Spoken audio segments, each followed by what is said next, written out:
Jadi saya pernah sempat mikir kayaknya saya nanti mau lanjut di Tokyo University, kemudian saya tulis grup-grup risetnya apa aja, kemudian ke topik risetnya misalnya kayak ini ada nanoforce material, katalis, di ini proses saya pada saat riset kampus. Nah, kemudian juga ini saya sempat pikir, oh, saya mau jadi neuroscientist nih. Saya mau belajar neuroscience di ETH Zurich, Amsterdam, Utrecht, ya terus ya.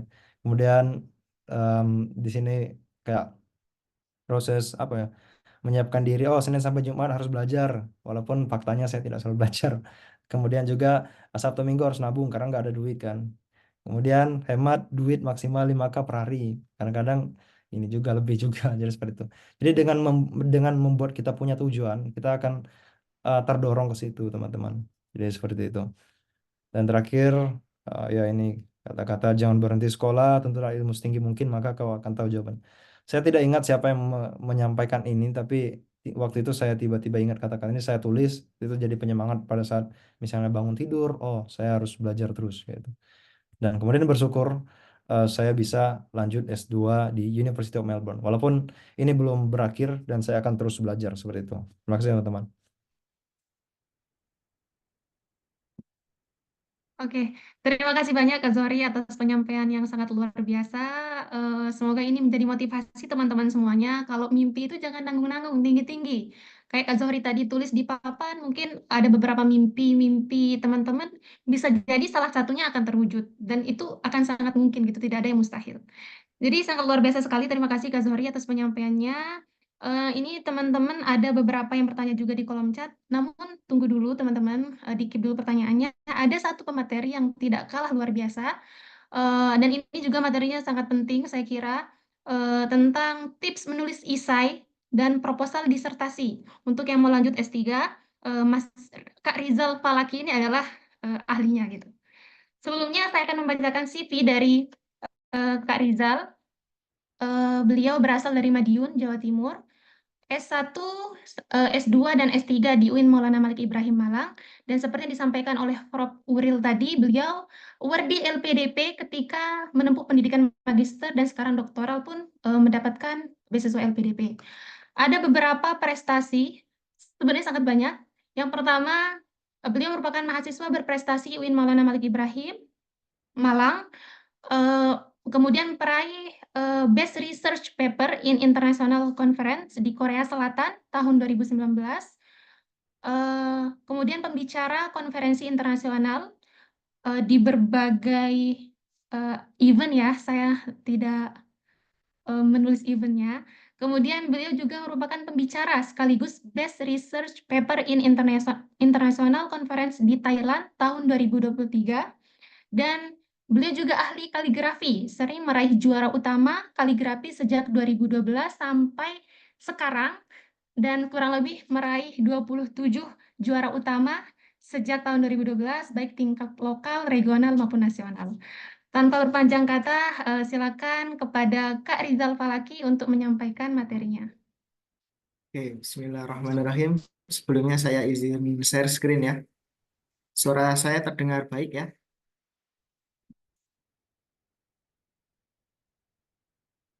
Terdengar jelas.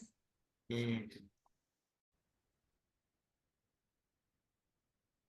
Bismillahirrahmanirrahim. Assalamualaikum warahmatullahi wabarakatuh. Waalaikumsalam. Alhamdulillahirabbil alamin. Alhamdulillahilladzi arsala rasulahu bil huda wa dinil haq liyudhhirahu 'ala dini kullih. Alhamdulillah, selamat pagi menjelang siang ya teman-teman yang berbahagia. Sepertinya dari awal tadi, dari Prof. Uril, dari semua sampai sekarang pembicara, dari Mbak Alfi dan Mas Zohri itu sebenarnya sudah cukup ya teman-teman ya. Tidak usah saya lanjutkan ya ini materinya. Sepertinya sudah cukup dan sudah lengkap sekali apa yang disampaikan ya. Namun saya mungkin ya agak kurang enak kalau saya tidak menyampaikan hajatnya teman-teman ya untuk khusus esai dan proposal disertasi. Nah, jadi saya tidak usah menyampaikan motivasi yang cukup banyak tentang LPDP, namun saya akan fokus ke esai, proposal, dan disertasi. Namun saya kayaknya ya perlu satu dua kata lah menyampaikan bahwa motivasi yang sangat kuat itu setelah saya riset ya dari berbagai pengalaman, dari berbagai pengalaman dalam hal motivasi apapun, itu motivasi yang paling kuat ternyata dalam sebuah riset tahun kemarin itu adalah tentang uang. Jadi motivasi yang paling kuat adalah uang, masalah dana. Jangan khawatir teman-teman. LPDP ini dari dengan berbagai eh, pendanaan yang dimiliki insya Allah cukup. Dan tidak hanya uang per bulan yang dikasih, ada berbagai tunjangan. Salah satu tunjangan yang barusan saya nikmati adalah kemarin, alhamdulillah semester ini eh, jurnal saya sudah publish di Q1 ya. Dan alhamdulillah dengan dana intensif LPDP sebesar kalau nggak salah kemarin 25 juta. Jadi sekali publish internasional Q1 itu akan mendapatkan intensif sebesar itu. Jadi dan banyak sekali intensif yang lain. Tapi sayang sekali kalau doktoral itu hanya 2 kali. Padahal saya berharap setiap semester ada ya. Jadi lumayan ya. Oke. Selanjutnya, kenapa kita harus LPDP? Karena LPDP ini adalah satu-satunya beasiswa yang menurut saya ya, sama kayak Mas Zuhri tadi karena setiap orang pengalaman berbeda. Salah satu beasiswa yang dalam pengadaan seleksinya, proses seleksinya itu sangat bersih. Saya sangat jarang mendengarkan ada orang masuk LPDP lewat orang dalam. Bahkan kalian teman-teman ya, teman-teman semua jangan menganggap kita semua yang ada di sini, pembicara atau yang sudah lolos, yang menyampaikan materi juga, itu termasuk orang dalam. Jangan berharap seperti itu. Kita hanya menyampaikan apa yang jadi pengalaman kita, dan kita bukan orang dalam juga ya, tidak bisa titip menitip ya. Saya sangat ini ya, sangat apresiasi dengan pelayanan LPDP itu benar-benar proses seleksinya sangat profesional. Oke, saya lanjutkan. Kenapa tahap isai dan proposal disertasi ini penting ya? Karena hasil tes wawancara itu tidak 100% menentukan kelulusan. Iya, benar. Dulu, waktu saya lolos LPDP tahun 2018, jadi setelah S1, saya langsung apply LPDP, alhamdulillah langsung diterima. Waktu itu, hasil wawancara itu adalah 100% menentukan kelulusan. Jadi apapun yang kita kerjakan di tahap 1, di tahap 2 itu kalau dulu infonya itu memang tidak diperhatikan. Jadi misalkan pewawancara ada 3 seperti yang diceritakan Mas Zuhri tadi. Ya, ya sudah setelah selesai wawancara mereka saling berdiskusi. Ananda cocok enggak ya mahasiswa sebagai awak di LPDP? Kalau cocok diloloskan, kalau tidak ya tidak. Nah, ini ternyata berbeda di tahun-tahun sekarang. Ternyata hasil wawancara itu tidak 100% menentukan kelulusan. Ini berdasarkan beberapa reviewer yang menyampaikan hal seperti itu. Jadi, salah satu hal yang diperhatikan adalah esai kita dan banyak yang lain.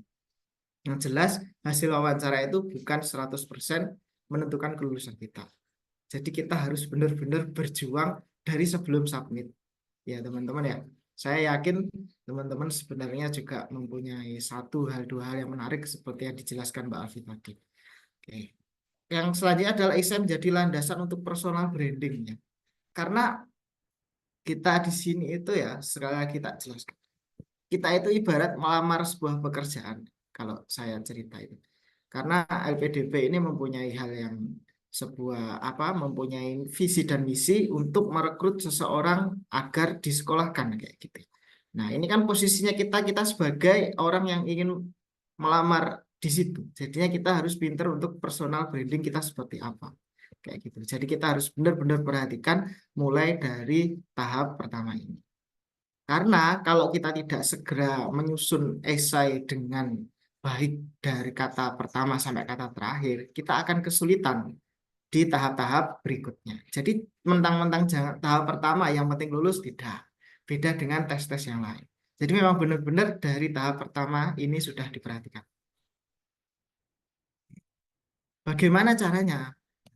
Yang pertama adalah kontribusi ya.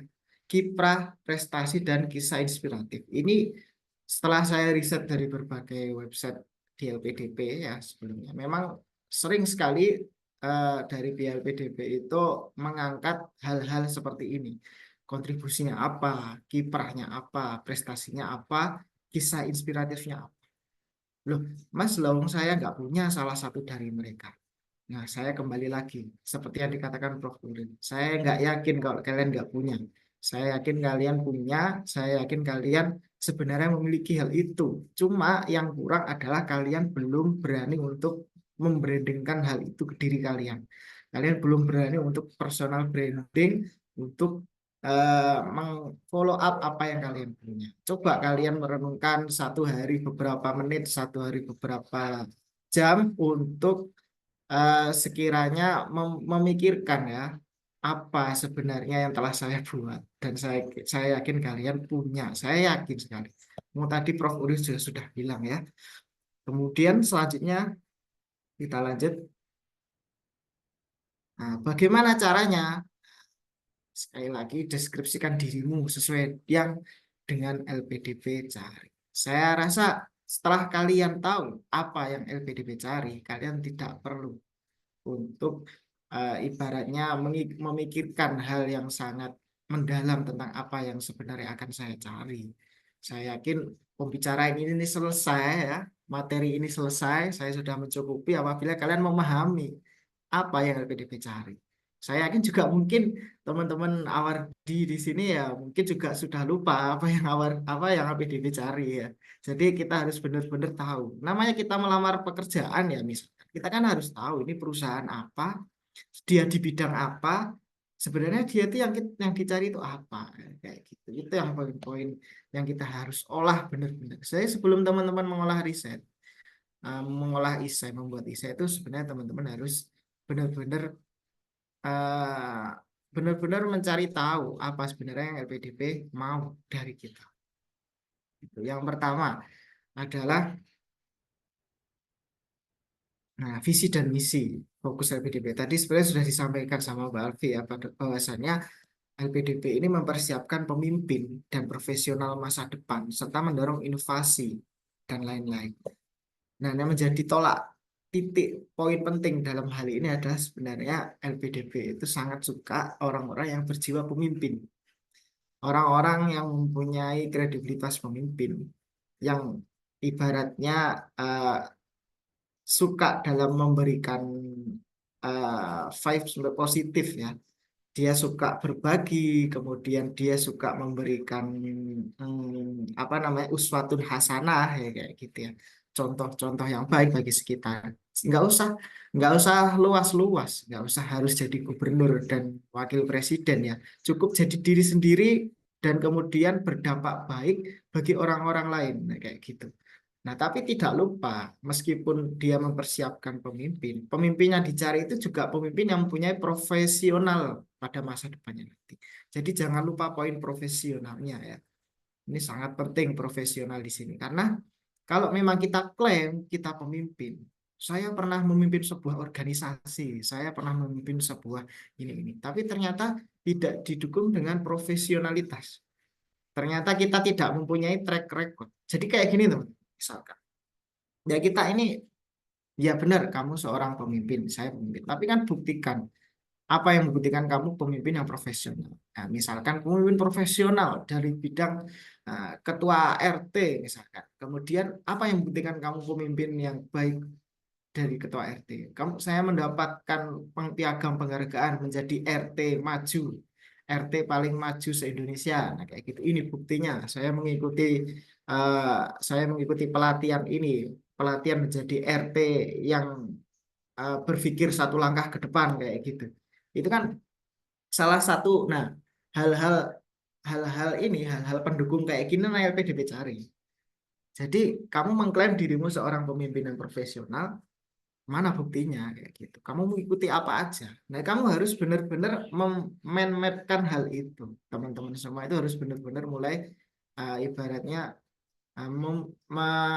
mengorek-ngorek sendiri ya. Saya ingin membranding diriku menjadi seorang pemimpin, pemimpin RT. Nah, kemudian pemimpin RT ini buktinya apa? Ini kayak gitu.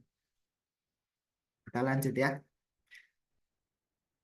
Nah, kemudian ada nilai-nilai dan budaya LPDP ya. Ini integritas profesional, sinergi pelayanan kesempurnaan ini sebenarnya sudah hafal ya. Nah, kemudian saya baca-baca, saya lihat-lihat ini sepertinya nilai-nilai ini juga sama punyanya Kemenq ya. Memang karena LPDP juga Kemenq ya. Pegawai-pegawai mungkin teman-teman di sini ada yang menjadi pegawai Kemenq. Mungkin nilai-nilainya kan sama seperti ini. Nah, mungkin itu ini yang melandaskan LPDP itu mencari orang seperti apa ya, mencari orang-orang seperti ini. Kayak gitu, teman-teman harus bisa membuktikan. Ya, mungkin saya kira nanti kita akan lama saja ya di tanya jawab ya, karena biasanya memang saya cepat-cepat aja, karena memang biasanya saya ngikut ke pembicara ini biasanya apa namanya, ada dulu penulis buku Ayat Cinta ya kalau nggak salah, Andrea Hinata ya kalau nggak salah ya. Dia memberikan materi hanya cuma berapa kata gitu, kemudian yang membuat materinya lama adalah tanya jawab. Karena memang saya rasa teman-teman di sini itu sudah mempunyai pertanyaan yang sangat banyak ya. Kemudian kita tinggal langsung diskusi aja biar lebih enak karena base experience teman-teman juga. Jadi nggak usah lama-lama ya. Lanjut, yang pertama adalah jenis-jenis esai seleksi tahap 1. Ini kan akan ditutup tanggal 19 Juli ini ya, kalau nggak salah infonya ya. Nah, jadi sebenarnya teman-teman ada beberapa esai yang harus diselesaikan pada tahap 1 ini. Yang pertama adalah profil diri, komitmen, dan disertasi bagi S3. Jadi untuk yang melamar S2 cukup poin 1 dan poin 2. Tapi yang ingin melamar ke S3, ke doktoral, ini adalah ke poin yang ketiga. Nah, teman-teman perhatikan. Ini kejadian di beberapa orang ya. Dikira daftar LPDP itu tinggal submit esai poin 2. Kebanyakan orang bilang esai-esai kontribusi. Tapi ternyata ketika kita misalkan nih tanggal 19 Juli besok itu tutupnya jam 12 malam ya. Teman-teman ingin submit jam 10 biar ini ya Laila apa ini ya, malam-malam gitu mustajab gitu doanya, malam-malam submitnya gitu. Ternyata ketika buka aplikasinya PDP webnya, websitenya, ternyata harus ada esai yang harus diselesaikan yaitu esai poin 1. Esai profil diri ini esai yang mengisinya online. Sebenarnya 3 poin ini itu online. Tapi kan bisa kita tulis dulu di Word, kemudian kita tinggal pindah. Nah, kayak gitu tekniknya. Jadi kita membuat esai dulu. Esai komitmen sama proposal disertasi kita buat di Word. Lama gitu sampai 2000 kata. Nah, kemudian baru kita pindah di formulir online. Jadi semuanya ini formulir online sebenarnya. Tapi yang teman-teman banyak tidak ketahui itu adalah esai profil diri. Nah, jadi dan esai profil diri itu tidak sedikit juga teman-teman, banyak sekali. Dan saya rasa ketika kali teman-teman submit jam 11 malam dalam waktu 60 menit saya kira bisa selesai, tapi mungkin ya ngarang ya. Karena pertanyaan cukup banyak. Oke, kita bedah satu karena 3 ya, satu. Lanjut. Topik esai dan profil diri. Nah, ini pertanyaan-pertanyaan teman-teman. Banyak kekuatan, kelebihan yang kalian miliki, kelemahan, kekurangan miliki, pengalaman yang kurang membanggakan seluruhnya. Oke, teman-teman, perhatikan.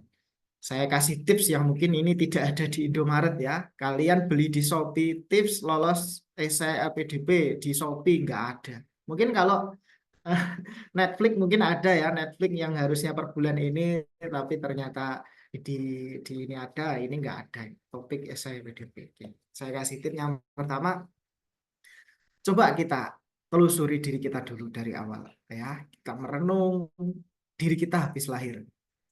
Kita itu jadi orang yang seperti apa ketika habis lahir itu. Kemudian sekolah dari SD, dari MTS, dari MA, kemudian sampai sekarang itu potensi apa yang kita miliki, itu yang perlu direnungkan. Pengalaman-pengalaman apa yang kita miliki. Kan banyak sekali. Saya jamin itu banyak sekali pengalaman yang kalian miliki. Banyak. Saya yakin banyak. Tapi yang perlu diperhatikan adalah petanya. Peta arahnya. Jadi kalian benar-benar harus mengarahkan potensi yang kalian miliki itu sejalur atau justifikasi studinya itu sejalur dengan studi yang kalian ambil. Misalkan kalian akan mengambil seperti saya ya, pendidikan bahasa Arab kayak gitu. Berarti prestasi dan semua pengalaman yang saya miliki sejak kecil sampai sekarang itu yang mempunyai arah yang sama dengan studi saya pendidikan bahasa Arab. Misalkan saya mempunyai pengalaman jualan ya kayak gitu. Misalkan saya seorang salah satu marketing kayak gitu ya misalkan. Itu kan tidak sejalan dengan pendidikan bahasa Arab. Nah, itu berarti tidak usah dimasukkan dalam esai-esai topik-topik esai, tidak usah diceritakan.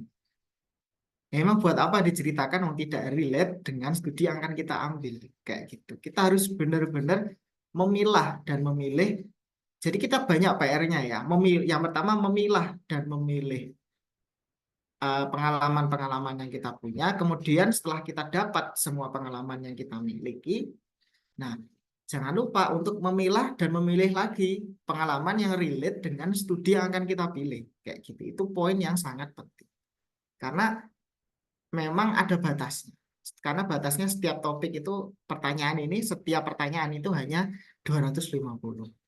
Saya rasa itu kurang sebenarnya untuk menceritakan diri kita ya, tapi saya ingin menyampaikan pesan bahwasanya carilah pengalaman-pengalaman yang sangat relate dengan diri kalian yang paling bagus. Setelah paling bagus, kemudian kita pilah-pilah kembali ke pengalaman yang relate dengan studi kita.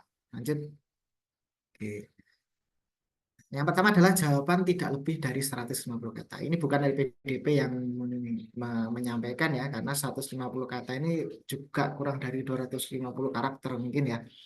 Ini adalah salah satu tips, jadi jangan terlalu banyak-banyak juga. Karena orang-orang, masalahnya itu teman-teman sebenarnya kalau nulisnya banyak, itu kadang itu yang ditulis itu suatu hal yang tidak menjerumus intinya. Jadi kalau bercerita itu pada intinya saja. Point of view-nya itu langsung ditunjukkan. Sebenarnya kamu ini gimana? Gini, gini, gini, gini. Saya mendapatkan uh, skill seperti ini tuh di sini. Kemudian saya mengalami masalah di sini. Setelah saya mengalami masalah, saya kemudian bisa memperbaiki diri seperti ini. Kayak gitu. Misalkan pertanyaan mana tadi ya? Saya kasih contoh sedikit aja ya. Jarang-jarang ya mau ngasih contoh ya. Tapi kepikiran aja tadi. Misalkan pengalaman yang kurang membanggakan kayak gitu ya. Misalkan saya memulai pengalaman kurang membanggakan di bagian mungkin saya pernah mendapatkan nilai yang sangat jelek, kemudian nilainya itu misalkan yang C kayak gitu ya. C kan biasanya masih lulus tapi jelek ya. Kemudian karena ini menganggap saya jelek, kemudian saya tetap mengulangi. Itu view of point-nya ya. Hal yang tersirat adalah menandakan kita bukan orang yang gampang menyerah. Karena ketika kita mendapatkan nilai jelek, kemudian kita menyerah dan tidak mengambil mata kuliah ulang, itu kan seakan-akan orang-orang melihat, oh ini kan orangnya kok gampang nyerah ya, gitu kan. Nah ini maksudnya kalian harus benar-benar pintar ya mengolah kata-katanya sehingga kalian bisa bisa apa namanya, bisa mendapatkan poin atau nilai yang bagus di esai. Kita lanjut lagi. Jawaban tidak lebih dari 150 kata. Ini saya sampaikan kemudian 150 kata ini jangan main-main menulisnya. Jadi benar-benar harus yang paling bagus. Soalnya dalam beberapa riset yang saya baca ya, ini teman-teman ya, tips juga. Ternyata kalau kita bandingkan dari dua temuan, ya. Yang pertama temuan orang yang mempunyai prestasi yang bagus. Kemudian temuan yang kedua, orang yang mempunyai prestasi yang tidak bagus. Anggap aja yang punya prestasi bagus A, yang mempunyai prestasi yang tidak bagus B. Si A ini prestasinya bagus, tapi dalam berkata-kata dia tidak pandai. Dalam menulis esai dia tidak pandai. Kemudian yang B, orangnya tidak berprestasi, tapi dalam menulis esai dia pandai. Ternyata apa? Ternyata lebih efisien atau lebih efektif orang yang di poin B. Lebih dilirik orang poin B. Karena memang kata-kata ini senjata paling utama ya teman-teman ya. Karena kata berbagai tulisan juga kayak gitu. Saya membaca berbagai buku yang di Timur Tengah terkait bahasa Arab juga kayak gitu. Karena ternyata postingan-postingan berupa kata-kata, postingan sosial media adalah itu bisa memperkeruh keadaan. Itu kan adalah senjata dari sebuah kata-kata kayak gitu. Jadi jangan main-main ya dengan kata-kata yang dipilih, kata-kata esai apalagi ya. Meskipun kalian merasa insecure dirinya kurang ini, tapi kalau kalian mampu membranding dengan kata-kata yang baik, saya yakin kalian akan lolos ya, amin ya. Fokus pada pengalaman diri yang relevan dengan LPDP. Nah, tadi kan relevan sama studi yang saya bilang. Sekarang relevan dengan LPDP yang perlu dipilah lagi. LPDP mencari orang seperti apa? Orang yang kayak tadi. Kumpulkan lagi pengalaman yang kalian punya, kumpulkan lagi, kemudian cari pengalaman-pengalaman, poin-poin yang sepertinya LPDP cari. Nah, itu penting juga. Saya banyak pengalaman yang kalian punya, tapi poinnya adalah cari apa yang LPDP cari. Nah, tadi poin-poinnya. Cari ya, nanti latihan. Setelah itu gunakan teknik STAR. Ini sepertinya di LPDP juga disampaikan ya kayaknya ya. Situasi. Jadi ketika menjawab profil diri tadi itu menjelaskan dari pertanyaan misalkan pengalaman apa yang kurang membanggakan kayak gitu. Kamu jelaskan situasi ketika itu tuh apa kayak gitu. Situation. Kemudian kamu tugasnya seperti apa. Setelah kamu mendapatkan beban seperti itu, kamu kemudian actionnya seperti apa? Kamu melakukan hal apa? Kemudian setelah kamu melakukan hal itu, hasilnya nanti akan muncul kayak gitu. Hasilnya kamu sampaikan. Meskipun hasilnya kemudian saya ternyata hasilnya gagal, ya nggak apa-apa, itu kan sebuah hasil. Apakah kita eh, berani menjudge sebuah hasil yang gagal itu hasil yang buruk? Tidak. Saya yakin 100% saya enggak. Saya bukan orang yang menjudge bahwasanya kegagalan itu adalah hasil yang buruk. Tidak. Saya orang-orang yang berprinsip seperti teorinya John Dewey ya di pendidikan ya. Saya tidak terlalu em, melihat sisi orang itu dengan kuantitatif ya. Saya tidak terlalu melihat sisi penelitian itu dengan kuantitas terbukti ini efektif, terbukti ini tidak efektif, tidak seperti itu. Saya melihat semua sisi itu pasti ada sisi menariknya. Itu salah satu teori John Dewey yang sangat saya pegang ya. Jadi penelitian-penelitian semua orang itu pasti mempunyai sisi menarik satu dua poin. Tidak masalah disampaikan memang tidak berhasil. Yang penting kan kita actionnya jelas. Kita kan tugasnya jelas. Situasinya seperti itu. Saya rasa para reviewer juga bijak ya melihatnya. Karena mereka ya akademisi ya. Saya tidak melihat dengan kacamata sebelah ya. Saya kira, oh ini orangnya gagal. Tidak. Tidak. Saya rasa orang-orang teman apa para reviewer itu juga orang yang sangat memahami akademisinya. Gitu. Jadi teknik seperti ini harus dimulai-mulai dipelajari. Teman-teman kalau tahu teknik ini, kemudian kok cuma tahu aja, tidak dicoba, itu juga salah satu kemunduran ya. Kita harus maju. Setelah tahu teknik ini, coba tulis. Langsung coba ditulis habis ini. Bercerita tentang dirinya, kemudian sesuaikan dengan teknik ini. Situasinya gimana, gini, gini, gini, gini, gini. Nanti kalau terbiasa baru. Gitu. Itu teman-teman ya. Lanjut kemudian tunjukkan refleksi yang mendalam ya seperti disampaikan sama Kak Zuhri tadi ya, refleksi itu penting, itu tandanya bahwasanya kita jadi orang yang benar punya value yang baik, kita itu orang yang punya nilai, kita orang yang mempunyai nilai lebih daripada orang-orang lain kayak gitu. Jadi teman-teman harus benar-benar pintar merefleksi diri ya, dan disampaikan juga dalam sebuah kata-kata tulisan bahwasanya teman-teman itu mempunyai value yang lain, agak lain ya kata film ya, yaitu sebuah refleksi yang baik. Karena refleksi ini poin sangat penting bahkan di kehidupan nyata kayak gitu. Nah, ini juga disampaikan tadi ya, sebelumnya jujur. Jujur aja. Kalian jangan mengada-ngada cerita-cerita ya. Kalian bukan siapa itu? Pengarang komiknya One Piece itu Pak Oda ya. Kalian bukan Oda yang bisa mengarang 20 tahun lebih ya. 20 tahun bisa mengarang One Piece itu keren gitu. Tapi kalian bukan itu. Kenapa harus jujur teman-teman? Kenapa harus jujur? Karena ketika kita jujur ya. Karena esai ini sangat akan kita bawa ketika nanti wawancara. Masalahnya, kita nggak bisa prediksi pertanyaan wawancara itu seperti apa. Saya sudah menerima banyak mock up ya, teman-teman minta tolong mock up ya gitu.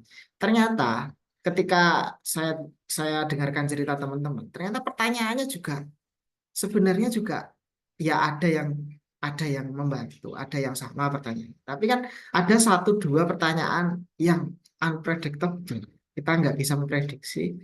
Dan pertanyaan itu sangat menentukan keberhasilannya. Jadi kalau kita nggak jujur, kita nggak nulis sesuai dengan pengalaman kita pribadi, ditakutkan nanti ketika menjawab akan ketahuan kalau kalian nggak jujur. Karena ada pewawancara itu ada 3 ya, saya kasih tahu. Yang pertama akademisi, yang kedua seorang teoritis ya, kemudian yang ketiga ini seorang psikiater ya, psikologi.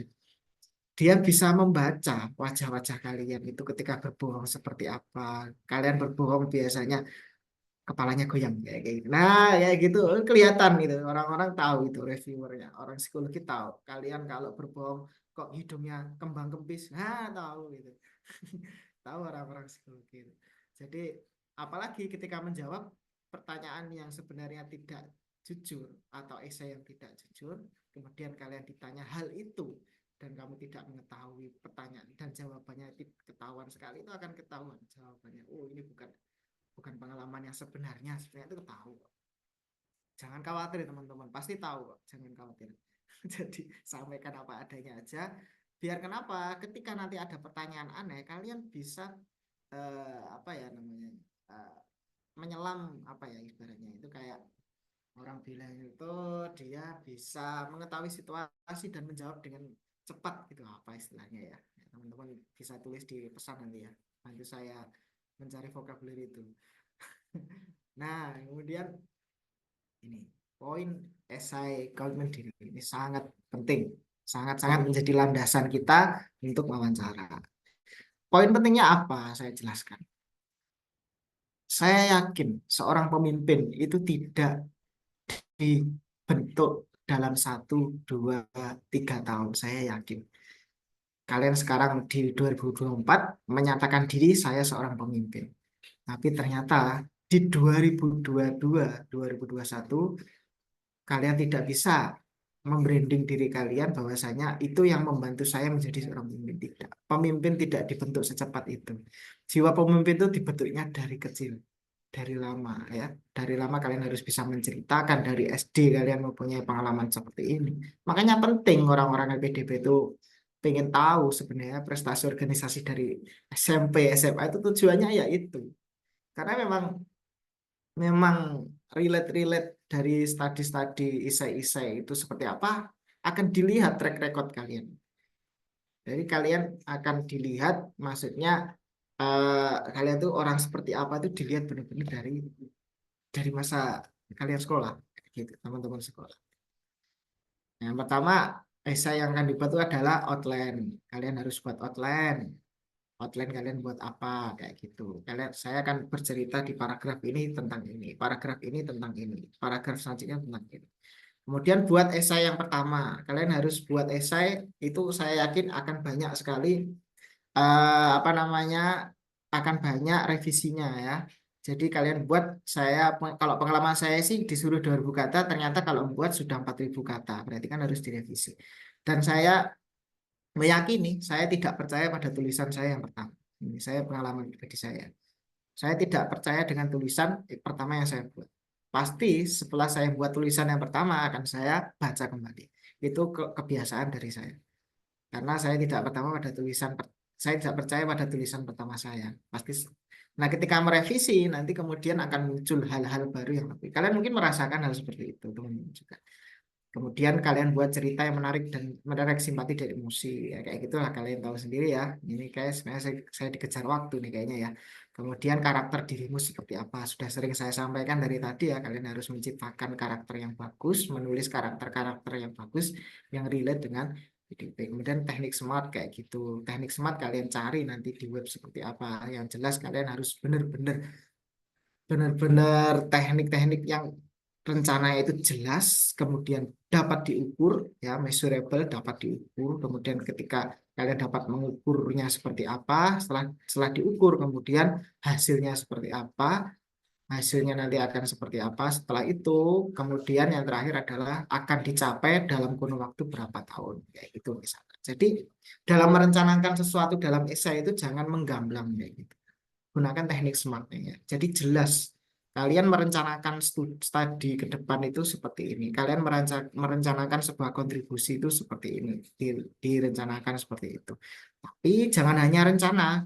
rencana, tapi jelas benar-benar saya ingin menjadi dokter kayak gitu, misalkan dokter di rumah sakit ini, kemudian jelas saya akan di rumah sakit itu akan berkontribusi mempunyai pengobatan yang sangat berbeda dengan dokter yang lain, pengobatan teknik ini misalkan, itu kan jelas berarti. Kemudian kamu ukur nanti biasanya metode seperti ini tuh akan efektif berapa persen gitu.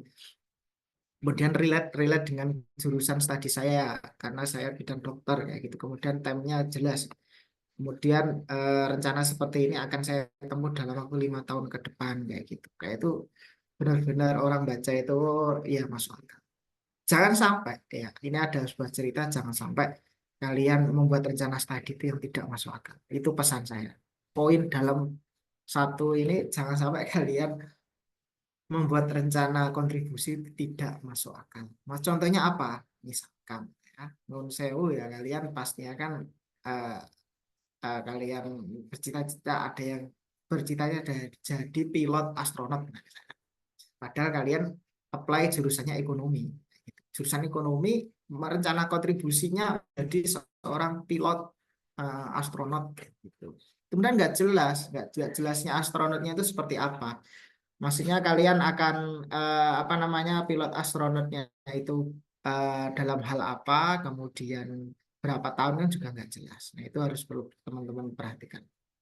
Saya menyampaikan meskipun rencana kontribusi sekecil apapun dan seremeh apapun, yang penting berdampak dengan lingkungan, yang penting itu sangat nyata, langkah-langkah yang kalian tulis itu langkah-langkah yang benar-benar real, langkah-langkah yang benar-benar bisa masuk akal dan kemudian bisa tercapai dalam waktu berapa tahun, ini salah satunya dengan metode ini. Bahasa mudah dipahami, hindari kesalahan penulisan, hindari kesalahan yang misalnya kesalahan itu orang bilang koheren biasanya salah. Teman-teman banyak kesalahan tentang koheren, maksudnya satu paragraf, mana paragraf utamanya? Paragraf utamanya menceritakan tentang, misalkan paragraf utama menceritakan saya dulu seorang orang yang berada di kota besar. Kemudian setelah kamu bilang kalian bercerita paragrafnya saya berada di kota besar, kalian malah menceritakan setelah hari itu, setelah paragraf utama kan harusnya paragraf ini tuh, paragraf pendukung tuh. Ternyata tidak, kamu malah setelah kamu bercerita tentang itu, kamu malah bercerita tentang prestasi yang berada di desa. Kayak gitu kan nggak fair. Kamu berada di kota, malah cerita prestasi yang di desa. Itu kan salah satu hal yang tidak koher. Itu perlu diperhatikan paragraf per paragrafnya ya. Itu sangat penting. Hindari kesalahan. Caranya tahu gimana? Bacalah. Setelah buat, bacalah. Makanya saya bilang saya tidak percaya dengan tulisan saya yang pertama. Karena kadang bacaan saya yang pertama itu banyak sekali kesalahan-kesalahan kayak gitu. Lanjut ya, mempercepat waktu. Mohon maaf, Kak Rizal, untuk waktunya sisa 5 menit, Kak. Sisa 5 menit. Ya, terima Oke. kasih. Padahal saya pengennya sebentar tadi ya. Oke, ini apa ini? Komitmen diri ya. Saya rasa sudah saya jelaskan semuanya ya. Jujur, yang penting jujur ya. Saya ulangi lagi yang poin sebelumnya, pada intinya kalian branding diri kalian, personal brandingnya harus benar-benar bagus. Kemudian sesuaikan, kalian kumpulkan pengalaman sekecil apapun. Contohnya apa sih pengalaman sekecil apapun?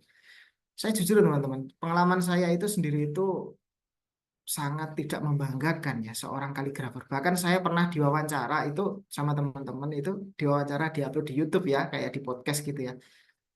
Tagline-nya bikin saya sakit hati sebenarnya. Seorang hanya bisa kaligrafi bisa mendapatkan beasiswa kayak gitu. Hanya dia bilang ya, di hati saya ya sangat, wah, ini dia bilang hanya bisa kaligrafi. Memang saya kira kaligrafi itu sepele ya. Ternyata dengan ya katanya nih, kalau kata-kata orang Arab sih ya al-khattu min mafatih rizq ya, salah satu membuka pintu rezeki itu kaligrafi.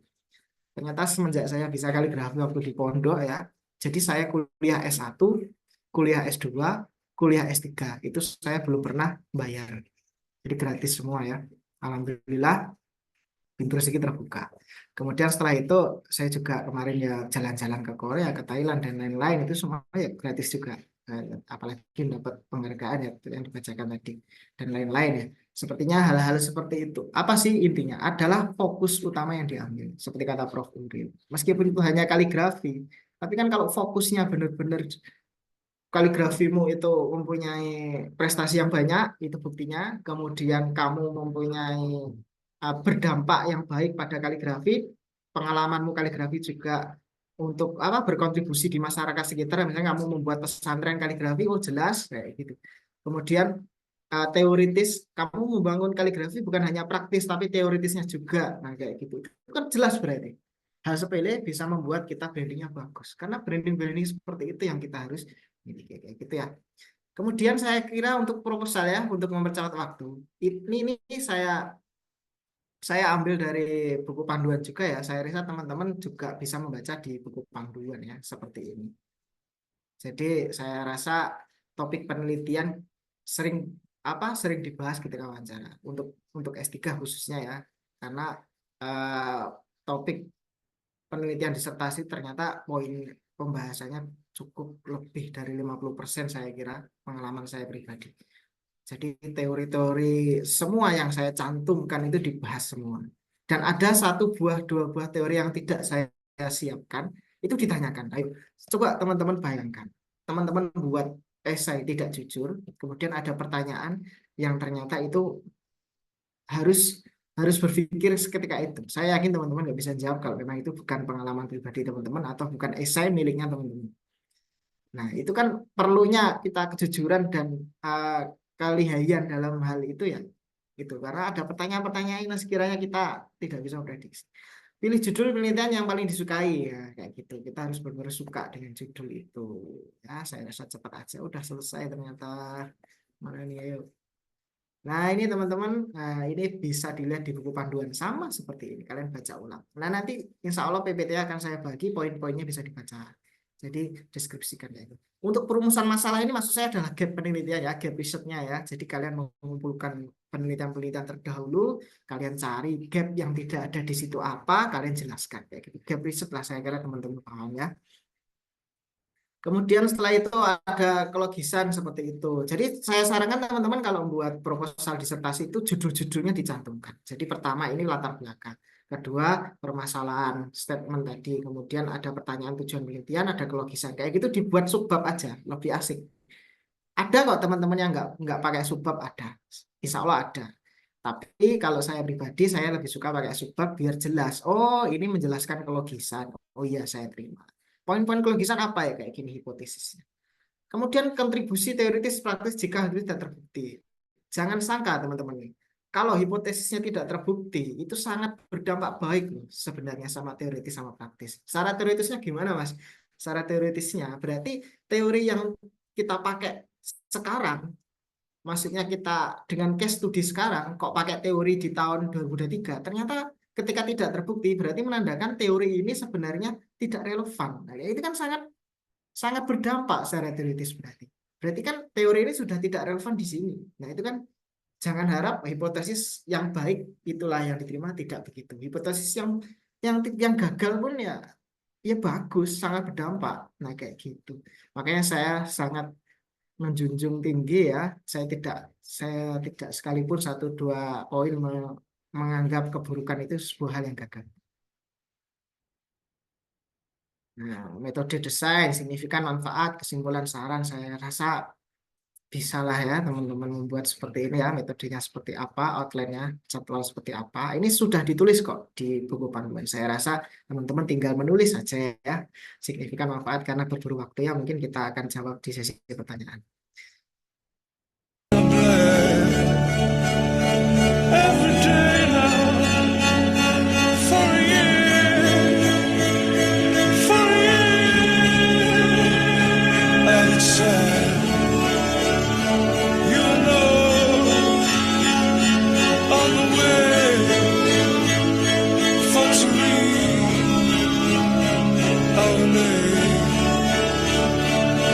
Together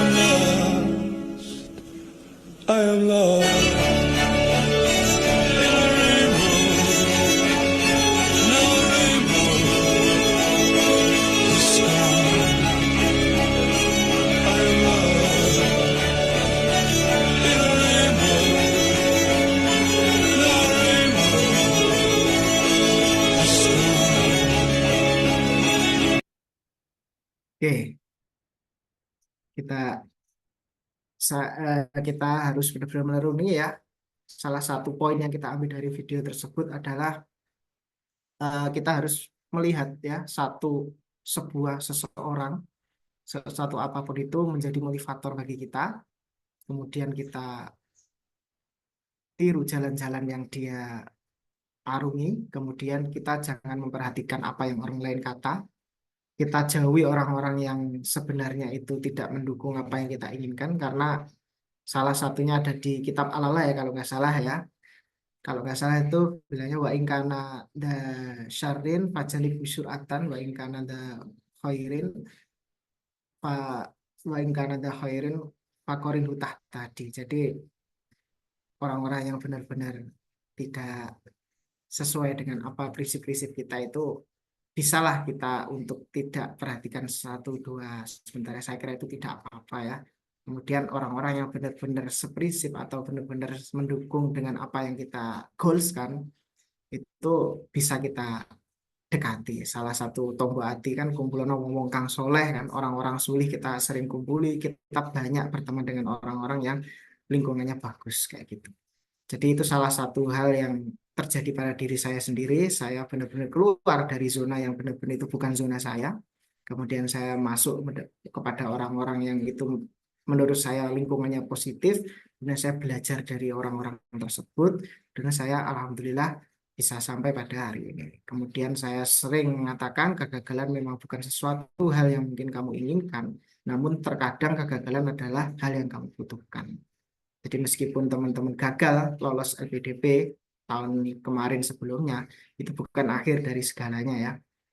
Itu mungkin adalah satu buah loncatan yang sebenarnya ada hal yang harus dikoreksi. Siapa sangka hal yang kalian koreksi itu bisa membuat diri kalian itu menjadi lebih baik daripada sebelumnya. Itu dan juga sudah saya alami. Ternyata kegagalan dulu yang pernah saya rasakan, kalau misalkan saya dulu tidak gagal, kemungkinan saya juga tidak berkembang menuju ke arah ini. Kemungkinan saya akan, ketika mungkin keinginan saya kemarin terwujud, berarti tidak gagal ya. Kemungkinan saya tidak mencapai satu hal yang seperti ini. Jadi semua itu punya sisi positifnya, teman-teman. Hadanallahu wa iyyakum wa minkum. Wassalamualaikum warahmatullahi wabarakatuh. Waalaikumsalam warahmatullahi wabarakatuh. Terima kasih Kak Rizal atas penyampaian materi yang sangat luar biasa. Baik teman-teman, itu tadi pemaparan tentang tips menulis esai dan proposal disertasi dan disertai dengan contoh-contoh konkret dari Kak Rizal sendiri. Baik, itu tadi pemaparan yang sangat mahal dan luar biasa dari ketiga pemateri kita yang sangat keren. Sekarang adalah sesi tanya jawab atau diskusi. Ini rupanya antusiasme teman-teman sangat luar biasa. Belum selesai materi, udah ada yang raise hand ya. Jadi rules-nya teman-teman, terlebih dahulu mengangkat tangan, raise hand, kemudian nanti saya persilakan satu persatu untuk memaparkan pertanyaannya. Bagi teman-teman yang tidak bisa menanyakan secara langsung, bisa menuliskan di kolom chat. Nanti kami akan bacakan. Baik, langsung saja. Untuk menyebutkan nama dan pertanyaannya ditujukan kepada siapa? Kepada Kak Ihwan Nurois terlebih dahulu, silakan untuk menyampaikan pertanyaannya. Sebelumnya terdengar jelas ya. Oke, Assalamualaikum warahmatullahi wabarakatuh. Terima kasih yang sangat luar biasa kepada ketiga narasumber kita pada pagi hari ini menjelang siang.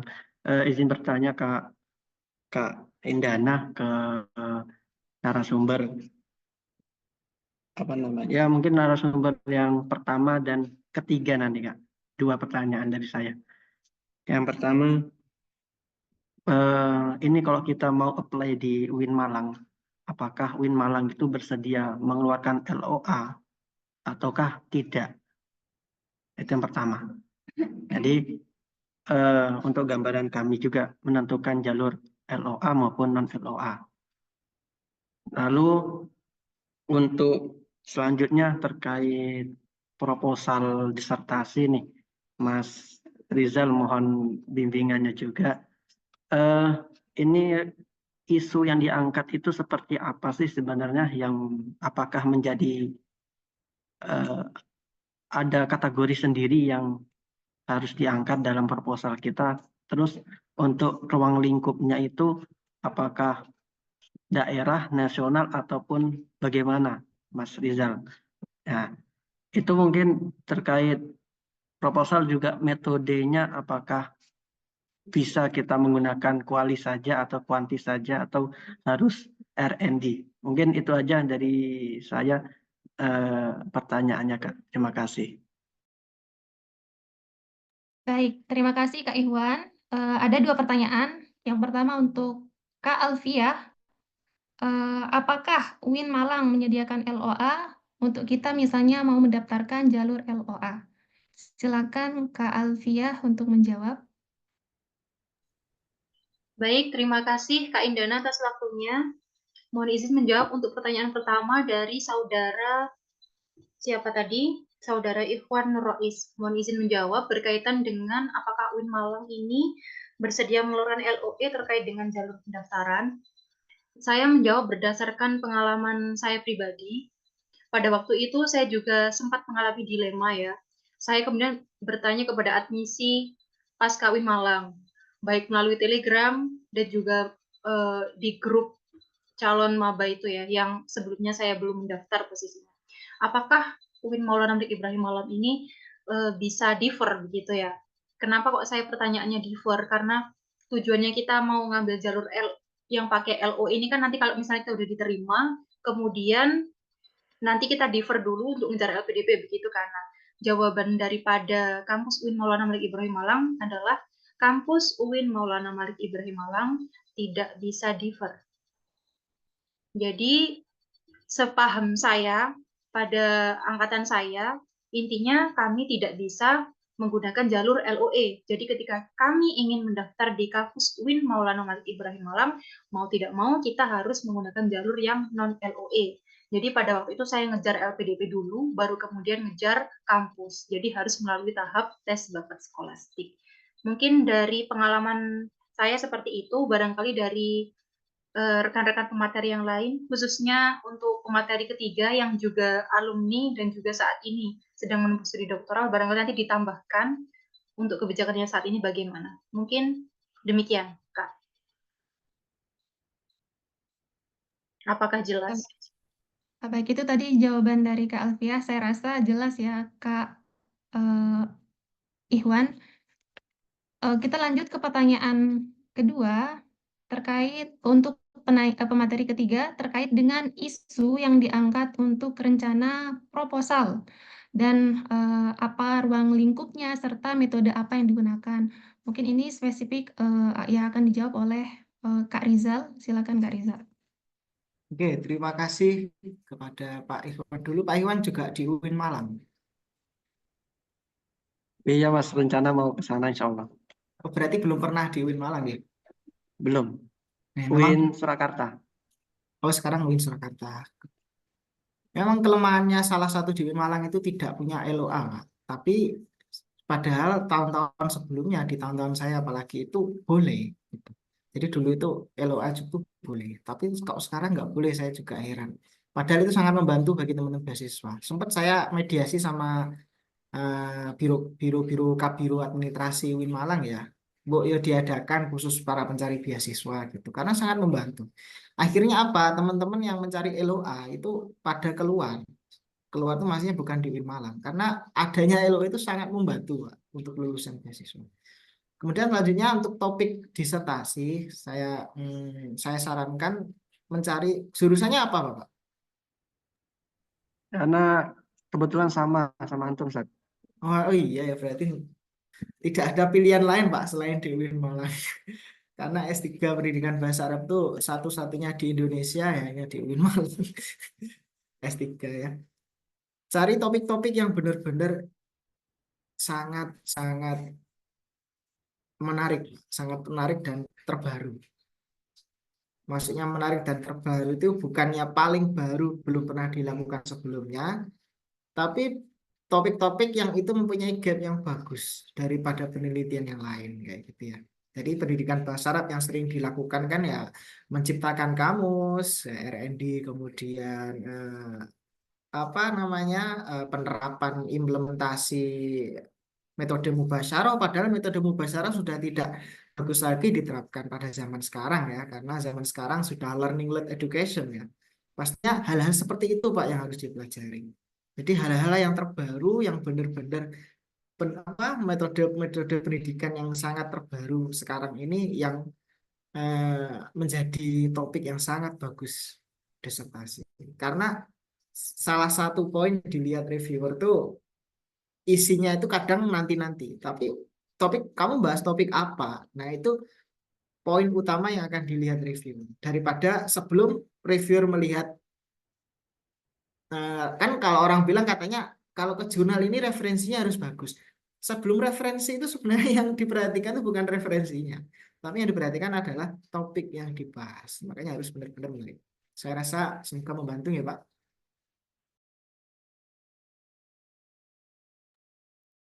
Baik. Itu tadi jawaban dari kedua pemateri kita. Bagaimana Kak Ihwan, apakah sudah bisa diterima? Oke, sudah. Tapi terkait yang kedua ini masih banyak pertanyaan. Mungkin di luar forum saya izin untuk UAPRI, boleh Kak Rizal? Oke, boleh monggo yang mau Oke, nggak pribadi. biar ada Silakan. kesempatan buat yang peserta lainnya ini. Oke, Terima boleh. kasih. Baik, terima kasih Mas Ihwan. Baik, kita lanjut ke penanya yang kedua, yakni Kak Muhammad Aldi. Silakan Kak untuk open mic. Baik, terima kasih kepada Kak Moderator, Kak Indana. Terima kasih kepada Mbak Alfi, Mas Zohri, sama Mas Riza. Perkenalkan Kak, nama saya Muhammad Aldi. Alhamdulillah, saya lolos kemarin LPDP Kemenq, One-Shot. Jurusan juga tujuan UIN Malang. Sekarang insya Allah lagi berjuang untuk PMB, CBT nantinya. Saya ngikutin seminar ini, webinar ini karena nampak pemateri Mas Rizal ini terkait tentang S3. Jadi saya mau bertanya, Mas, jadi sebelum saya bertanya, kita sama-sama tahu ilmu dan riset akan semakin banyak. Dengan terkadang perencanaan disertasi kita bisa sama dengan orang lain. Nah, bagaimana cara kita bisa mencari apa yang akan kita buat di proposal disertasi, baik itu judul, problem, dan perbedaan kita dengan penelitian lainnya. Sedangkan gap saya sekarang ini adalah pendidikan agama Islam, Mas. Mungkin hanya itu pertanyaannya. Terima kasih. Saya kembalikan kepada moderator.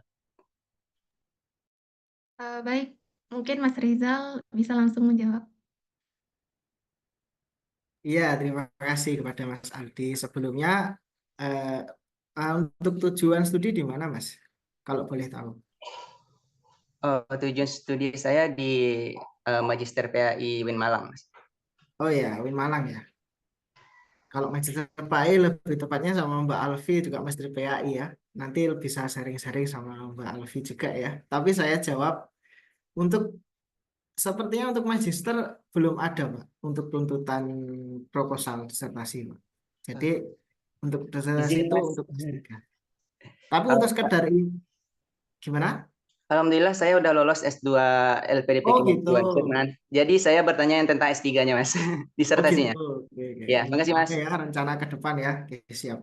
Sebenarnya saya juga tidak yakin ya penelitian apalagi penelitian yang sosial ya, tentang hal baru itu saya yakin sangat jarang sekali, bahkan saya tidak terlalu mempercayai hal itu tentang penelitian-penelitian yang sangat terbaru. Saya yakin semua penelitian based on penelitian several study yang sebelumnya. Jadi saya mengusulkan atau saya sarankan kepada Mas Aldi untuk benar-benar memantau ya jurnal-jurnal terbaru khususnya di bidang pendidikan agama Islam. Apalagi di salah satu topik yang akan dibahas. Misalkan, ingin membahas apa misalkan Mas Adi? Misalkan membahas kalau agama Islam itu apa sekarang yang lagi tren.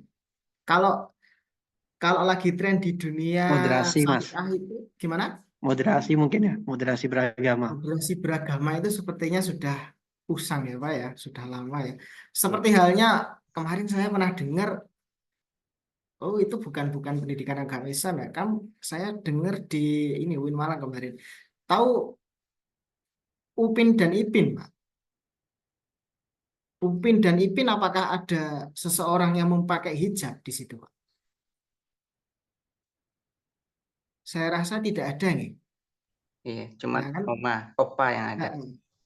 Eh, Studi kasus-kasus kayak gitu, maksudnya hal-hal yang disampaikan pada kasus Upin dan Ipin yang katanya backgroundnya Islami ternyata tidak ada yang mencontohkan pakai hijab di situ.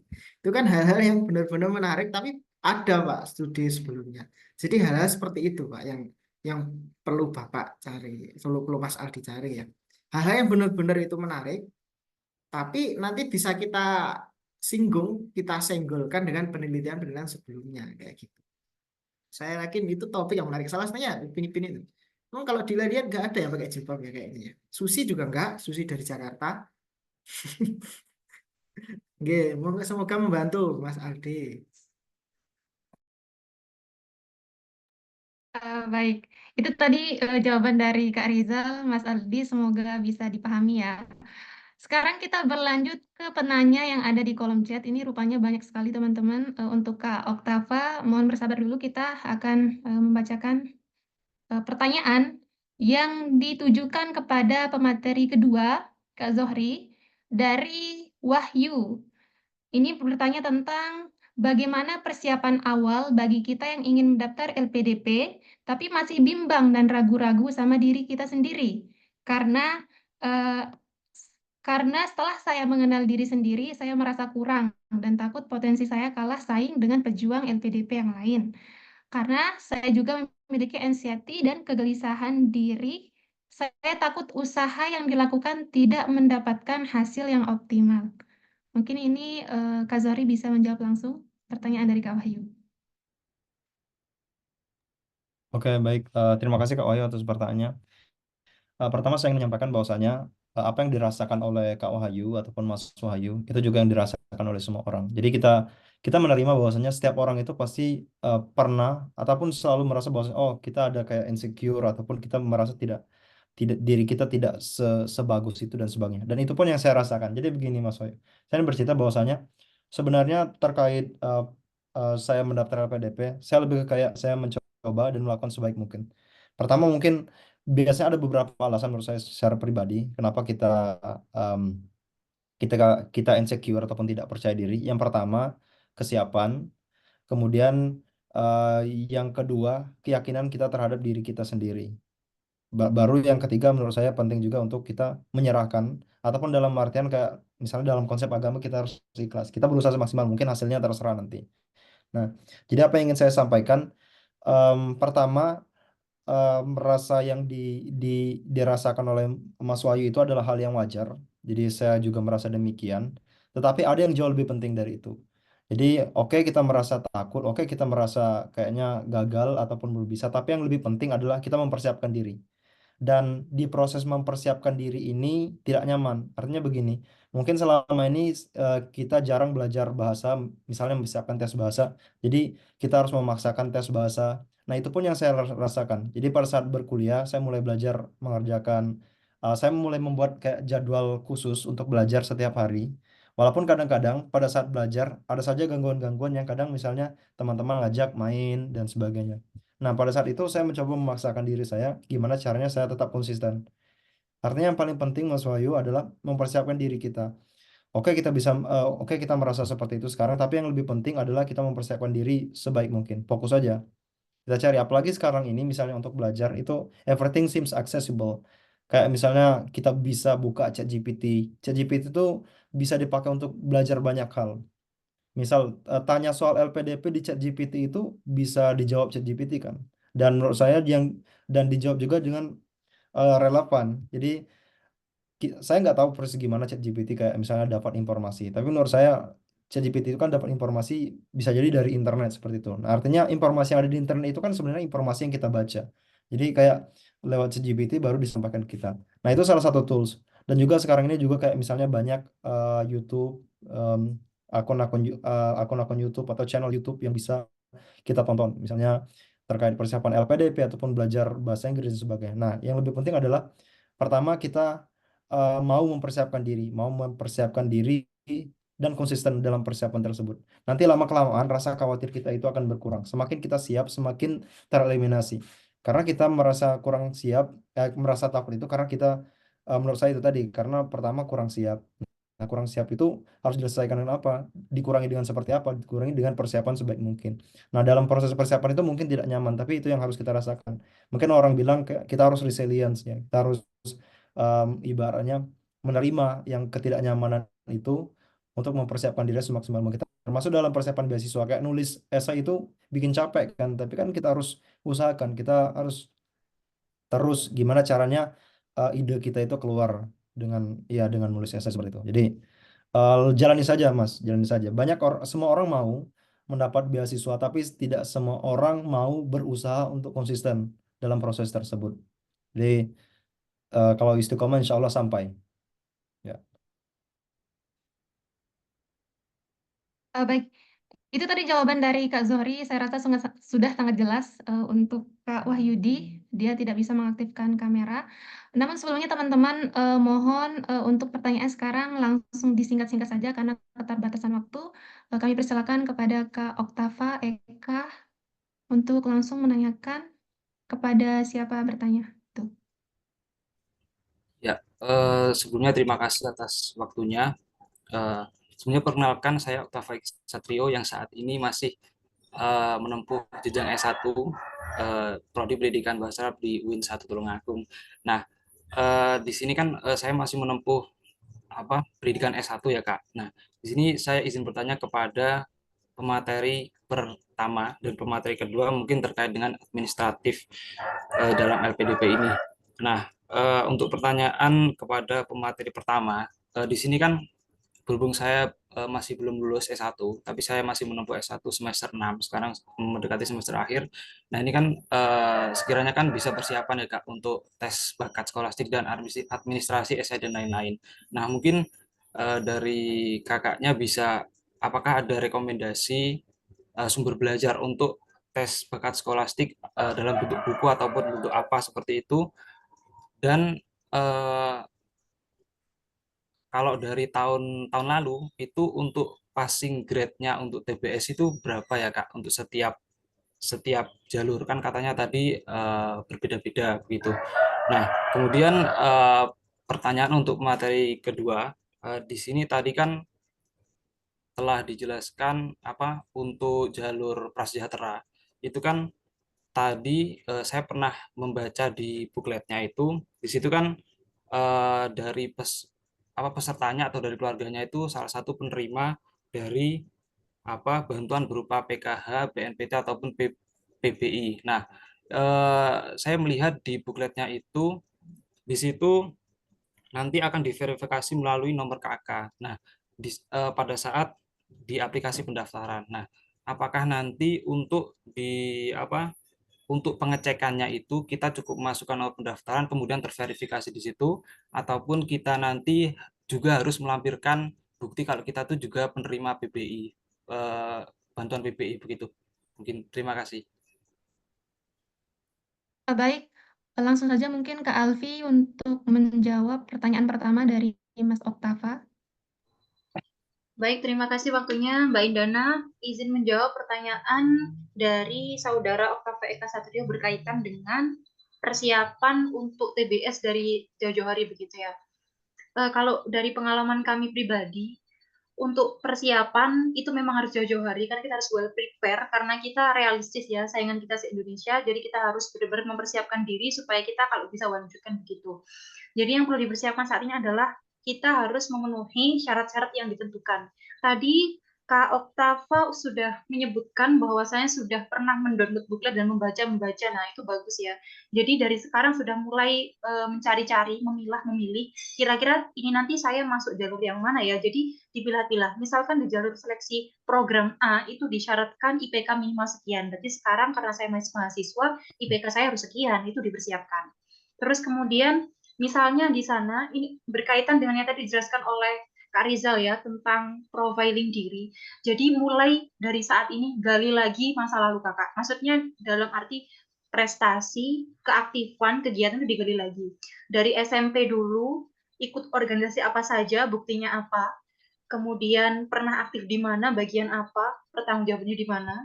Kemudian pernah berprestasi di bidang apa, nggak harus prestasi ya, akademik non akademik pun boleh. Jadi gali kembali pengalaman terdahulu dan apa pengalaman yang sudah kakak lakukan di masa lalu yang itu saat ini juga masih relate dengan kegiatan kakak saat ini dan juga di masa mendatang rencananya akan mengarah ke sana.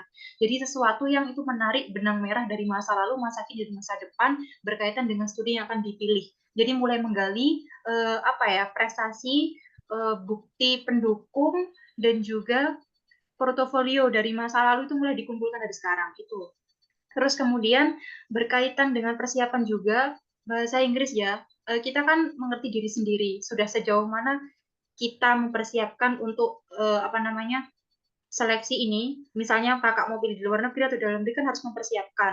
Keduanya mensyaratkan sertifikat TOEFL atau IELTS misalnya. Nah, kita sudah sampai di level mana, kita sadar diri. Nah, saya ini masih di sini, berarti saya harus intensif belajarnya sejauh apa. Kalau misalnya saat ini itu saya kuliahnya padat misalnya, berarti kapan saya meluangkan waktu? Bukan mencari luang ya, tapi meluangkan waktu. 15 menit tapi konsisten lebih baik daripada 3 jam tapi hanya sehari. Itu penting. Jadi persiapkan belajar untuk bahasa itu penting, bahasa Inggris misalnya.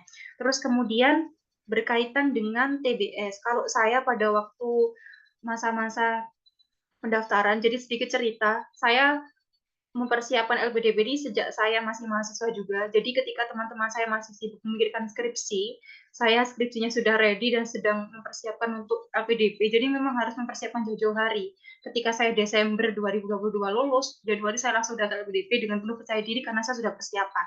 Jadi memang ini harus disiapkan jauh-jauh hari, Kak. Kalau saya biasanya mengubah kebiasaan dari yang sebelumnya. Misalnya kakak sukanya apa ya? Kalau misalnya belajar bahasa, kalau yang dulu suka nonton yang subtitlenya Indonesia diganti Inggris begitu misalnya. Terus kalau misalnya belajar tentang matematika misalnya ya, materi terdahulu zaman SMA digali lagi kuantitatif ya, ngerjakan simpostan dan sebagainya itu kan kadang lupa-lupa kalau kita nggak review lagi. Itu buku-buku lama cari lagi, nah dicari lagi. Terus ini penting dan sangat penting menurut saya. Kita harus mencari vibes yang itu bisa mendukung kita. Maksudnya lingkungan itu sangat penting seperti dijelaskan oleh materi sebelumnya. Ininya lingkungan itu mempengaruhi kita. Jadi cari lingkungan yang sama-sama berjuang. Cari sesama pejuang LPDP. Silahkan kalau kakak punya Telegram, kakak punya YouTube, kakak punya Instagram, kakak punya WA itu jangan hanya dibuat chattingan happy-happy semata, tapi gunakan itu untuk menjadi peluang untuk kakak itu mencari relasi yang sama-sama berjuang, karena vibes-nya benar-benar berpengaruh. Jadi misalnya di Telegram ketik, misalnya nah kalau ada webinar-webinar seperti ini diikuti. Kalau misalnya kakak ada relasi kakak kelas yang itu sudah menjadi awardee, nah itu sering komunikasi, tapi jangan terlalu intens. Kakak baca dulu, jangan datang kepada orang dalam kondisi gelas kosong. Usahakan sudah membaca. Jadi kalau kepada awardee, usahakan misalnya jangan kemudian kak minta contoh isainya. Nah kamu usahanya apa ya, silahkan buat isai dulu, nanti di proofreading kan begitu. Kemudian jangan kemudian berhenti di satu saja. Misalnya kakak nanti tujuannya ingin daftar di UIN Malang, kakak terfokus pokoknya saya harus mengikuti webinar yang versi UIN Malang, yang pelatihan-pelatihan yang di UIN Malang saja, tidak. Jadi jangan membatasi diri. Walaupun itu misalnya diselenggarakan oleh Mata Garuda, kan ada namanya ya forum dari Mata Garuda, itu kan alumni award di LPDP, itu mereka mengadakan biasanya banyak kegiatan. Nah, ikut saja, walaupun kakak orang Jawa ikut webinarnya orang Maluku, ya why not? Kita mencari ilmu di sini, jangan kemudian terbatas pada satu batasan tertentu. Jadi selama kita diperkenankan ya silahkan coba saja. Jadi seperti itu, perluas koneksi jaringan sesama pejuang LPDP. Terus berkaitan dengan untuk buku-bukunya, sebenarnya kalau saya pribadi ini karena LPDP kita kan sistemnya kadang itu kalau ditanyakan tentang passing grade, sebenarnya bukan masalah passing grade-nya bagaimana, tapi bagaimana kesiapan kita. Jadi berapapun passing grade-nya kan setiap jalur berbeda biasanya. Nah, jangan fokus di passing grade-nya berapa, kemudian pusing, galau, dan semacamnya. Fokus saja pada persiapan diri. Kalau waktunya sekian menit, nanti saya mengerjakan sekian banyak soal, berarti mana soal yang kiranya saya bisa mampu cepat, berarti saya mengerjakan itu lebih banyak, mana yang soal di skip saja, jadi perkirakan. Kira-kira saya harus mengerjakan berapa dari berapa. Dan biasanya kakak-kakak awardi, kakak-kakak alumni awardi di Mata Garuda itu banyak mengadakan webinar seperti pelatihan tes bakat sekolah kuantitatif, kemudian penalaran verbal, itu diikuti. Jadi jangan berhenti hanya apa ya, istilahnya fokus belajar sendiri, bukan merasa sok jas untuk kita itu mampu, tapi alangkah lebih baiknya ya kita belajar mandiri, ya mencari relasi. Mungkin kira-kira seperti itu. Baik, terima kasih Kak Alfi atas jawabannya. Langsung saja teman-teman, karena waktu kita sudah menunjukkan jam 11 lebih, udah jam setengah 12. Untuk tadi pertanyaan kedua Kak Zohri terkait dengan jalur yang afirmasi. Mungkin bisa langsung dijawab. Jalur afirmasi tadi mungkin bisa diulang. Oh, syaratnya ya. Oke, jalur Syarat afirmasi. ya. Oke. Saya tidak tahu secara pasti untuk saat ini karena waktu itu saya mendaftar di batch 1 tahun 2023. Nah, itu kalau di tahun 2023 batch 1 itu kita cukup screenshot saja. Jadi kita screenshot terus kita upload hasil screenshotan kita. Jadi kan kita cari nama kan di cek bansos, cari nama cek bansos, kemudian ada nama kita atau ada nama dari member atau anggota dari keluarga kita, itu kita screenshot baru nanti kita upload di situ. Nah, tapi kalau yang terbaru saya tidak tahu persis gimana. Mungkin memasukkan nomor kakak atau apa seperti itu. Gitu. Baik, terima kasih Kak Zohri. Maaf teman-teman karena kita dikejar waktu ya. Selanjutnya Kak Nabila. Kak Nabila, kami persilakan untuk mengaktifkan mic-nya. Oke, halo kakak-kakak semua, thank you udah ngasih materi yang luar biasa hari ini. Pertanyaan saya untuk dua pemateri, yang pertama untuk pemateri kedua, dan yang kedua itu untuk pemateri yang ketiga. Mungkin saya mulai dari pemateri yang ketiga dulu, karena ini lebih urgent. Kak, saya mau nanya masalah tentang esai kontribusi. Itu kan dikasih syarat 1.500 sampai 2.000 kata. Nah, prefer lebih bagus itu pasin di 2.000 kata aja atau kurang dari 2.000. Maksudnya saya masih struggle gitu untuk memangkas-mangkas mana paragraf yang harusnya dimasukkan sama yang enggak gitu. Jadi lebih baik dipaskan atau lebih baik dikurangkan gitu. Dan untuk pemateri yang kedua, saya mau nanya, waktu wawancara, kira-kira gimana cara kakak untuk bisa memperkuat alasan nih, memperkuat reasonnya milih ke luar negeri? Karena kan mungkin bisa aja nih, tiba-tiba pewawancaranya nanya, kenapa nggak di Indonesia aja gitu, kenapa harus di luar negeri? Even mungkin kita bisa jawab masalah tentang kampus ataupun masalah tentang mata kuliahnya. Cuman ada nggak sih alasan kuat lainnya gitu untuk memastikan pewawancara kalau kita worth it gitu untuk bisa keluar negeri dan dapetin LPDP. Thank you, itu aja. Baik, tadi pertanyaan Kak Nabila ditujukan kepada pemateri ketiga, Mas Rizal. Silakan Mas Mungkin untuk dijawab. terima kasih untuk Mbak Nabila. Sepertinya ingin ke luar negeri ya, LN ya. Iya, Ya, insya Allah. untuk isai, untuk disarankan itu sebenarnya bisa memenuhi seluruh katanya ya. Jadi kalau ini bukan masalah penuh, tidak penuh baiknya bagaimana, tapi menggunakan kesempatan dengan sebaik mungkin. Jadi misalkan kita ada kesempatan untuk menyampaikan apa yang kita miliki, nah seperti yang saya bilang tadi, kita harus benar-benar untuk menggunakan kesempatan yang baik untuk personal branding diri. Jadi gunakan kata-kata yang disediakan itu benar-benar poin-poin diri kita itu tersampaikan semua. Jadi jangan sampai ada satu dua kata itu hal-hal yang pengulangan. Apalagi pengulangan itu jangan sampai. Jadi benar-benar apa yang kita sampaikan itu poin-poin yang menarik semua. Setiap paragraf yang dibuat. Karena memang 2.000 kata itu saya rasa untuk mendeskripsikan diri kita itu kurang sebenarnya. Nah, itu dipenuhi saja. Saran saya seperti itu. Terima kasih, semoga membantu. Terima kasih Kak Rizal atas jawabannya. Kemudian pertanyaan untuk Kak Zohri tadi terkait tentang, kalau nggak salah, kalau saya salah ini, tips untuk interview, alasan kuat untuk kita bisa dipilih kalau nggak salah tadi ya. Silakan Kak Zohri. Oke, baik. Terima kasih, Indana. Saya mau jawab pertanyaan dari Nabila. Jadi, kalau misalnya kita ditanya, kenapa kamu milihnya ke luar negeri? Sebenarnya pewawancara tuh udah tahu, kita nggak jawab pun mereka udah tahu kan. Artinya secara implisit, kita itu sudah punya jawaban sebenarnya. Tapi menurut aku, eh, jawaban yang bisa kita lakukan adalah jawaban yang logis. Nah, jawaban yang logis sebenarnya lebih berkorelasi dengan akademik, kemudian bagaimana hidup di luar negeri. Nah, kalau saya secara pribadi, biasanya kan kita udah jawab tuh dari saya kan. Kita jawab reason kita studi apa, pilih kampusnya apa, jurusannya apa. Nah, itu kan udah clear. Tapi em, tapi di suatu sisi kadang-kadang ibarat apa yang sudah kita tulis di esai itu tidak serinci itu menggambarkan alasan kita. Jadi menurut saya bisa jadi apa yang bisa kita lakukan adalah dengan menyampaikan kayak supervisor, supervisor kemudian kajian riset. Kalau bidang saya lebih ke situ, kajian kajian kajian riset yang dilakukan. Karena kan ibaratnya kalau kajian riset itu kan dia kadang-kadang sangat spesifik dan tidak dilakukan dalam beberapa kasus itu tidak dilakukan di semua kampus atau tidak semua supervisor itu melakukan riset yang sama. Nah, dengan memberikan alasan seperti itu menurut saya itu bisa dijustifikasi. Misalnya saya ditanya misalnya, kamu kenapa pilih kampus A, kenapa nggak kampus B? Nah, kampus A misalnya di Indonesia, kampus B di luar negeri. Saya pilih kampus B karena karena saya misalnya ingin menekuni bidang ini bla bla bla. Oke, kita compare juga. Oh, toh di kampus A di dalam negeri juga ada kok. Nah, kita cari lagi pembedanya. Nah, cari lagi pembedanya kalau saya mencari pembedanya adalah bidang kajian riset. Nah, kalau bidang kajian riset itu dia sangat spesifik. Dia sangat spesifik. Oh, saya memilih ini karena ada kajian riset ini bla bla bla bla. Nah, kemudian juga kita bilang bahwasanya kita ingin belajar di situ. Nah, menurut aku itu udah bisa menjustifikasi. Ibaratnya kalau misalnya nggak seperti itu, kira-kira gimana?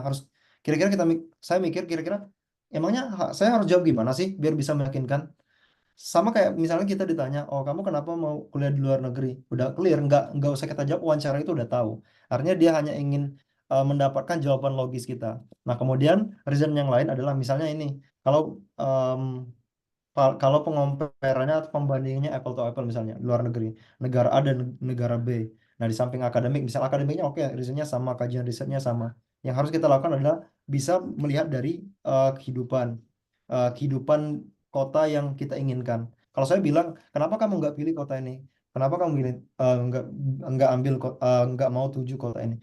Kalau saya secara pribadi saya bilang karena berdasarkan informasi yang saya dapatkan, kota ini merupakan kota yang misalnya kalau kan ada the most livable cities in the world misalnya kayak gitu. Nah, kita bilang gitu. Walaupun sebenarnya kita belum ke kedua tempat ini, tetapi kan dengan seperti itu kan kita punya gambaran. Kita punya gambaran bahwasanya kita ingin ke sini karena kondisinya kotanya seperti ini. Harapannya dengan kondisi yang cocok dengan saya, dengan nyaman itu akan mendukung studi. Nah, alasan-alasan seperti itu sudah logis. Karena kalau misalnya kita ditanya, pewawancara udah tahu jawabannya kenapa. Nah, yang bisa kita lakukan adalah menjawab dengan yang logis seperti itu. Alasan akademik, kemudian alasan kita ingin ngapain di situ, seperti itu sih. Intinya menurut saya begini, selama jawaban kita itu logis, dan clear, itu bisa diterima. Bisa diterima karena kita manusia kira-kira kita mikir apa lagi ya? Misalnya ada ilmu ilmu magic di situ baru saya mau itu. Dan jangan menurut saya yang penting juga dan jangan jawaban kita kayak menyudutkan misalnya ibaratnya kita mengcompare misal dalam negeri dan luar negeri terus kita menganggap luar negeri lebih bagus. No. Nah, menurut aku jawabannya adalah ke situ. Kita cari jawaban yang logis yang memang benar-benar acceptable bagi semua orang. Jangan sampai kayak misalnya kita mengeneralisasi jawaban, oh misal ini contoh lain misal, oh misal em, orang miskin itu kita generalisasikan bodoh, padahal tidak seperti itu kan. Nah, jangan sampai seperti itu. Menurut aku itu sih. Selama jawaban kita itu dalam rel kayak tidak menyudutkan suatu pihak atau dalam artian kayak tidak mengunderestimasi antara luar negeri dan dalam negeri, itu sah-sah saja. Seperti itu. Baik, jawaban yang sangat luar biasa, teman-teman. Untuk Kak Didin dan Kak Rocky, mohon maaf, kita sudah menutup pertanyaan dan untuk teman-teman juga penanya yang ada di kolom chat, kami mohon maaf tidak bisa menjawab semua pertanyaannya. Namun saya kira tadi ada beberapa pertanyaan yang sudah otomatis langsung terjawab di penjelasan para pemateri. Nanti apabila teman-teman ada lagi hal-hal yang ingin ditanyakan, bisa insya Allah ketiga pemateri kita sangat open, nanti bisa dihubungi lewat Instagram maupun tetap menghubungi Instagram LPDP UIN Malang juga, insya Allah nanti adminnya akan sangat fast respon teman-teman. Untuk kami ingatkan juga, link presensi dan sertifikat sudah dikirimkan di kolom chat. Teman-teman bisa langsung mengisi untuk kebutuhan sertifikat nanti. Dan ada satu info menarik juga teman-teman, bagi teman-teman yang sudah bersiap untuk daftar tahap 2 LPDP tahun ini, apabila nanti membutuhkan persiapan mock-up dan lain sebagainya, bisa tetap memantau IG LPDP UIN Malang. Nanti insya Allah pengurus dari LPDP UIN, Kelurahan LPDP UIN Malang akan membuka kesempatan mock-up bagi teman-teman yang membutuhkan. Dan untuk tadi teman-teman yang bertanya, nanti insya Allah akan kami hubungi untuk yang mendapatkan door prize buku. Oke teman-teman, saya kira sangat luar biasa sekali. Terima kasih atas antusiasme dan semangat teman-teman. Mohon maaf atas segala kekurangan dan keterbatasan waktu, karena jam juga sudah menunjukkan menjelang jam 12 waktu Indonesia. Kami mohon maaf, kami akan akhiri. Namun terakhir, ini adalah sesi yang tidak kalah penting juga, kita sesi dokumentasi. Mohon untuk Mas Operator untuk membantu memimpin dokumentasi kita pada siang hari ini. Dan teman-teman yang belum open kamera, silahkan untuk open kamera. Oke. Silakan kakak-kakak, Oke, baik. teman-teman semuanya open kamera terlebih dahulu. Nanti akan dipandu oleh operator. Oke, senyum semuanya. 1, 2, 3. Lagi. 1, 2, 3. Sekali lagi senyumnya yang paling lebar. 1, 2, 3. Oke, saya kembalikan ke Kak Indana. Baik, teman-teman. Sekali lagi kami ucapkan terima kasih banyak atas kehadiran teman-teman semua yang mengikuti dari awal sampai akhir. Saya akan akhiri dengan sebuah pantun. Lembayung indah di senja hari, bertabur dengan indahnya sang mentari. Semoga para peserta webinar kita hari ini bisa lolos beasiswa LPDP tahun ini. Terima kasih. Akhir kata, wassalamualaikum warahmatullahi wabarakatuh. Waalaikumsalam warahmatullahi wabarakatuh.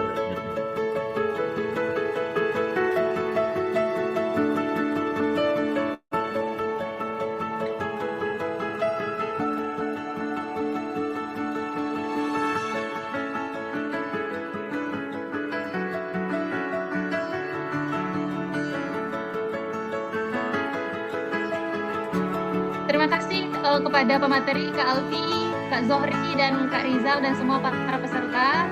Mungkin bisa langsung meninggalkan ruang Zoom ini. Terima kasih banyak.